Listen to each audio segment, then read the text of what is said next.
have a story to tell. Back during the early days of COVID, I felt very out of control. I think a lot of people in the world did, and it was one of these things where I had been renting a space for a few years in a lovely little cottage house, but I did not own it. And I thought, well, I want some security. I want to feel positioned in the world.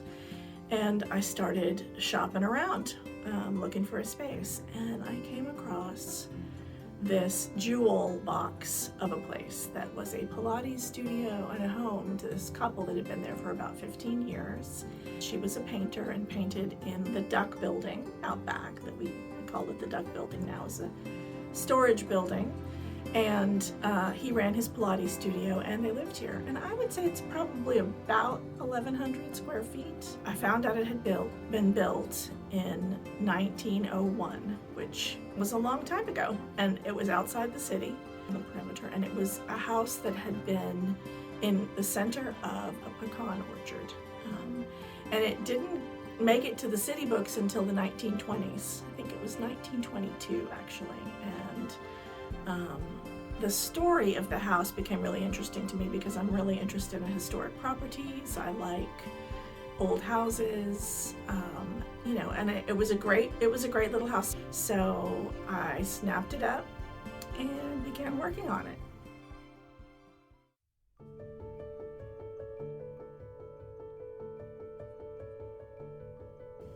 And where I started was to decide, first of all, I had to take away the Pilates studio feel of it and make it feel as homey and wonderful as the little studio I had fixed up on South Lamar. So I began the process, and this was during the days of COVID where everybody was wearing masks and we couldn't get out very much. And so the places I went were back and forth from my home to here in the studio with my builder, and just started moving walls and adding character. And we told ourselves, me and the team, the landscaper as well, the story of the house.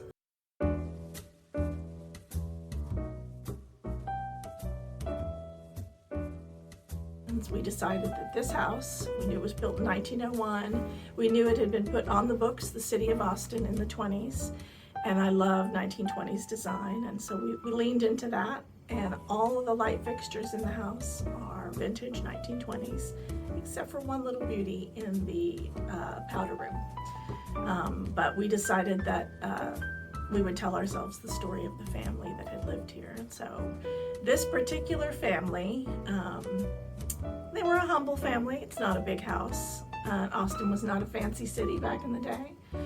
And maybe they had a cousin who'd gone to Southern California on vacation at some point and encountered all of the beautiful things they were doing in Southern California in the new America out west, and had encountered some of the beautiful gardens that were going on out there, the very exotic palm trees, and the kind of hopefulness that was coming out of World War I. And we weren't quite into the roaring 20s yet, and Austin certainly wasn't a deco haven, so we weren't going that direction. So it's a humble space, and we leaned into that. We tore off the deck on the front that was hiding the original porch. We found the original front door location and moved the door there. And so I have authentic 1920s double hung windows. Did all vintage style doors, beautiful brass door hardware. And because it was early days of the pandemic, when we were designing the space, we decided that we needed some separation for us instead of doing a real open plan, which I'm not a big fan of anyway. We added little bits of walls and doors so everyone would have their own little kind of private cubby space to work out of. And we would have separation and quiet and privacy. And